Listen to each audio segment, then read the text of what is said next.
Yes, viewers, is always the biggest story on India Upfront. And it's safe to say that today has been a watershed day in the courts. Viewers, almost 30 years ago, the left-driven ecosystem rammed a law through Parliament. It was hurriedly discussed. Just 3 times to be precise. This law was placed in Parliament to put curbs on the right to pray, the basic guaranteed right of Hindus under the Constitution. This because it limited the number of Hindu holy sites that Hindus could access. For example, and that was the central purpose of this law, the Act declared that Hindus had no right to access any temple that had been demolished or any holy land that had been forcibly taken from them during successive waves of colonial invasions. It also set a cutoff. So once a land or a temple was taken away from the Hindu community before August 15, 1947, the Hindus had no right on it, no claim.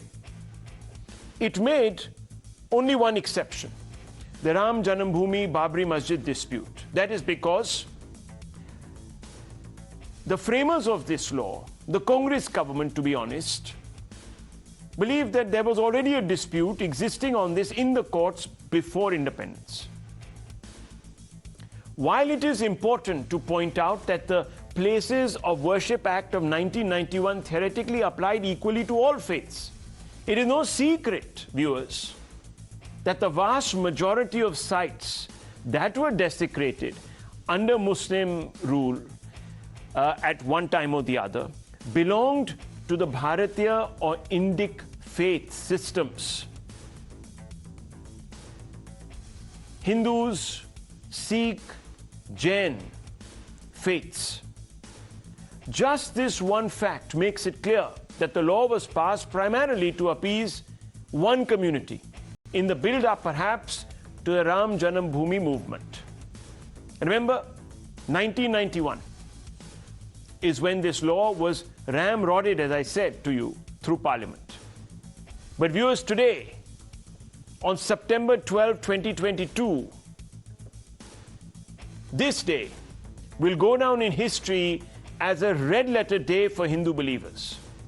For today, a court upheld the Hindu right to seek judicial review of historic religious wrongs. Indeed, viewers, the plea to seek daily prayers at Ma Shringar Gauri shrine within the disputed Gyanvapi complex has been admitted. The plea has been opposed by the Muslim managers of the mosque that was constructed by Aurangzeb after he demolished the Kashi Vishwanath temple, sacred to all Hindus, in particular Shaivites. Viewers, right next to this demolished temple, an Indian princess, Ahilya Bhai Holkar, constructed what you see today as the Kashi Vishwanath temple. Viewers, the site that was desecrated after 1993 was closed off to Hindus. But today, the verdict admitting the plea virtually means that the Places of Worship Act of 1991 cannot be used to deny Hindus their right to seek justice or even perhaps pray at some of these sites that were looted from them, robbed from them.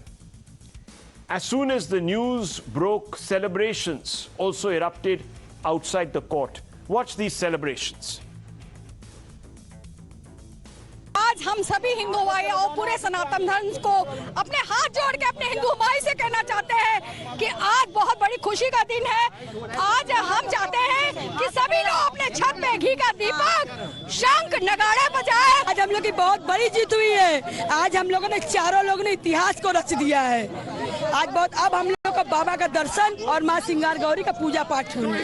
हमारे हिंदू धर्म के पक्ष में ये फैसला है और हम अब वहाँ पर शिव जी और पार्वती माता की पूजा कर पाएंगे और शिवलिंग की ऊपर जल चढ़ा सकेंगे सब। बहुत खुश है जी, हमारे हिंदू धर्म के लिए, खासकर हमारे जिन्होंने हमारा ये सारा सृष्टि रची है भगवान ने, शिव जी ने। आज उनके जहाँ जिस चीज़ का किसी को पता ही नहीं था, आज वो भी सब कुछ सामने उठ के आया है।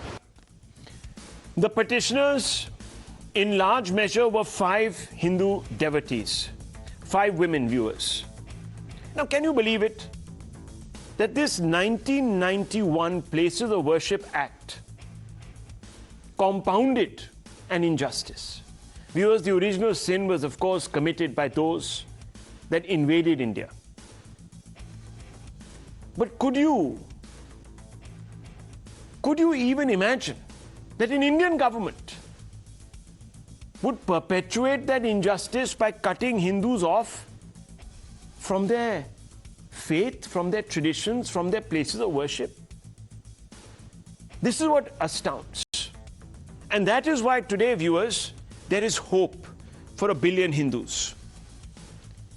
Well, viewers, the Muslim side that has opposed the petitioners who only want to pray at the site of the Kashi Vishwanath temple that was desecrated are now saying that they are going to move the higher courts.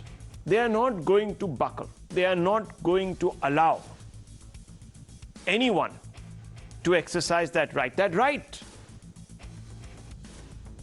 which was exercised till 1993, just under 30 years ago.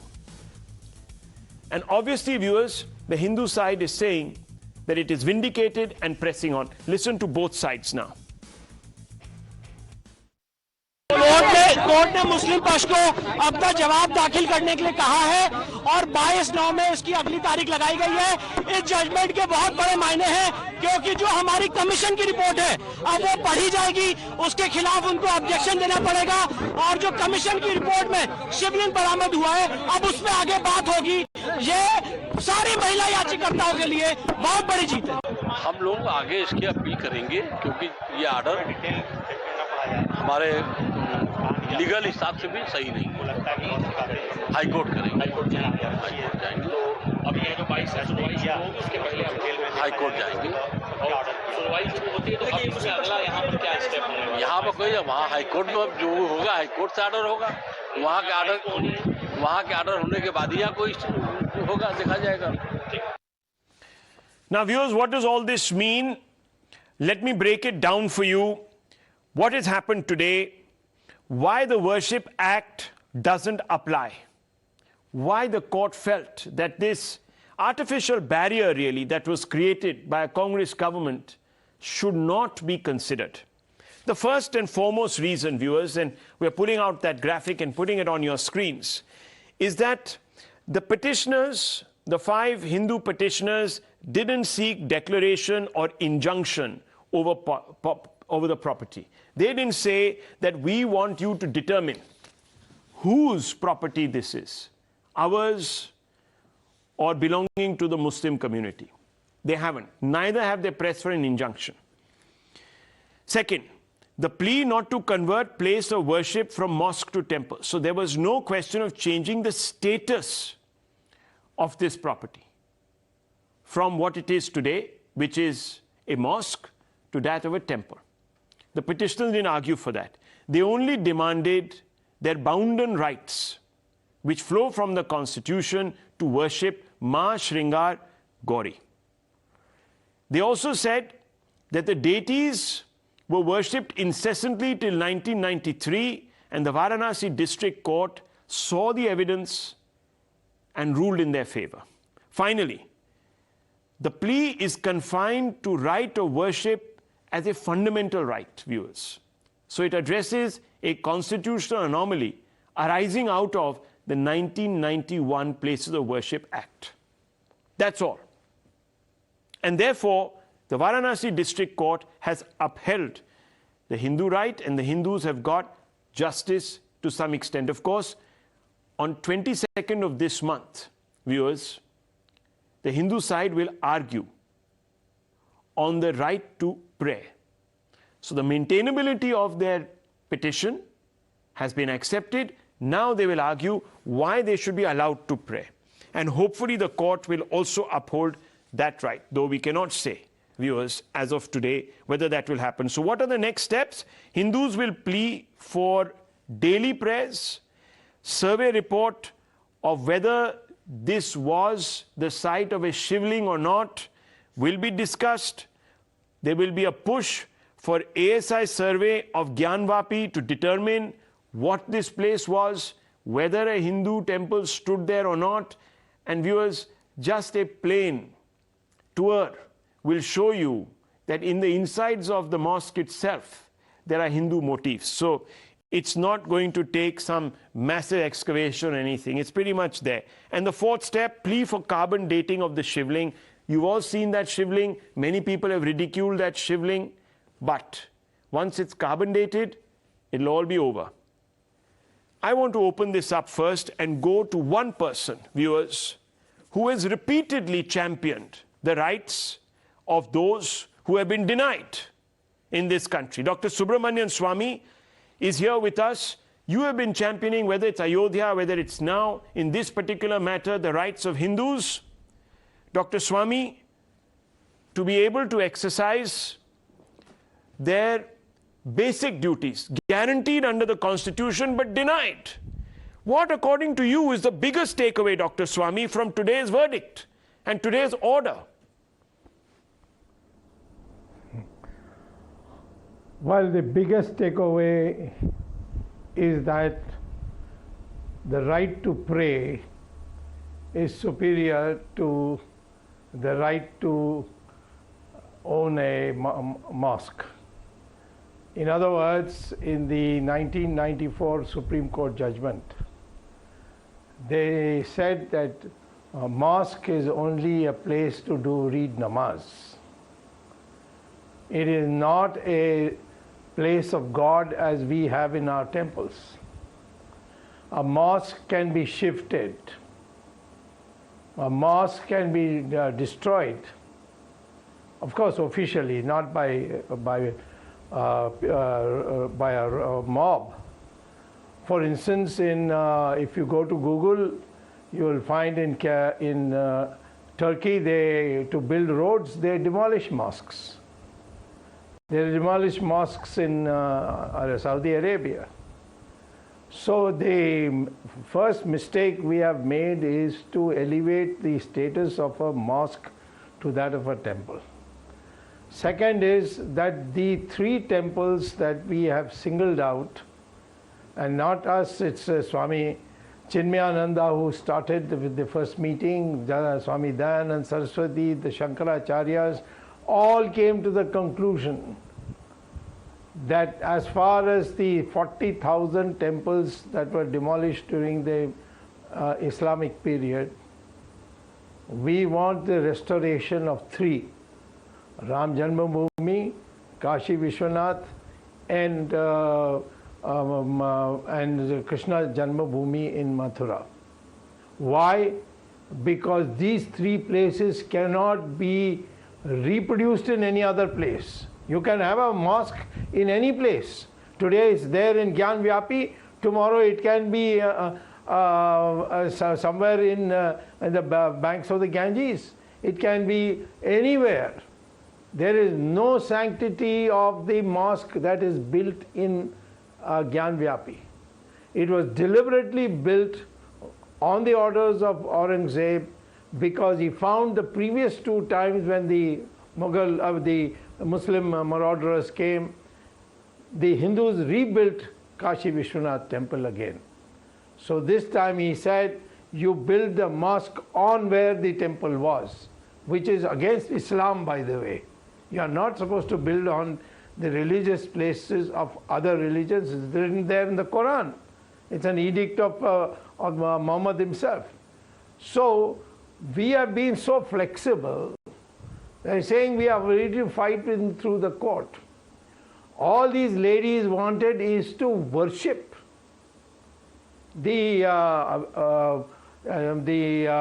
Shiva statue there, the Shiva Murti there, and the other things which are of religious value. They said, this we just want to worship, not take it over, but come once a week, twice a week, whatever time you permit. That they did not allow. What the 1991 Act simply said, erroneously, that except for Ram Temple, Ram Janmabhoomi area, all others are frozen. That is, as of 15th August 1948. Nothing else will be disturbed. Yes. They will be as the same. And today, my petition is expanded to two more, Kashi Vishwanath and Mathura, because one is a place where Krishna was born. There's no replication for that. I can't find any other place in India for it. True. Just like Ram Mandir, we couldn't find any other place. That's why my fundamental right is to pray there. And Kashi Vishwanath, where Shiva planted the Jyotirling. Yes. The Muslim community must be flexible to agree they can build their masjid somewhere else. Okay. And we can help it, just like in Ayodhya. Okay. Now, viewers, I'm going to play out what the whole thing is about. Okay. I'm going to play out Owaisi's bite, AIMM chief Owaisi's bite, in just a few moments. But I want to ask you, Dr. Subramanian Swamy, a fundamental question. My problem with the 1991 Places of Worship Act is that it seeks to bury the truth, which is the essence of all dharmic faiths. You want to bury the truth? Why would any government, an Indian government, I can understand some marauders coming from abroad, etc., wanting to bury, any visible truth associated with our dharmic traditions, but why would an Indian government want to perpetuate this colonial mindset? I can't understand this. Can you explain to the viewers why they brought in this particular act in 1991? Well, when the matter came up in Parliament, I was also a member of Parliament, and I walked out protesting. So did Advani and the BJP people. That time I was Janata Party president. It was only Congress, communists, etc., those who had no respect for the Hindu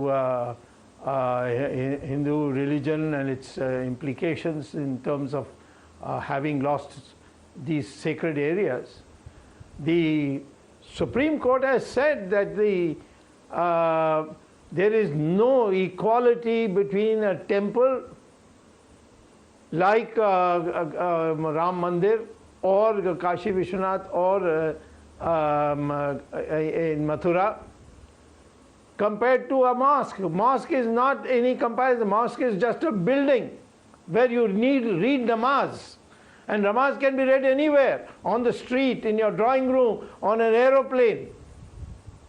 This myth that has been going on, that mosque and temples are different religions, holy places. Mosque is not a holy place. Mosque is a place to read namaz.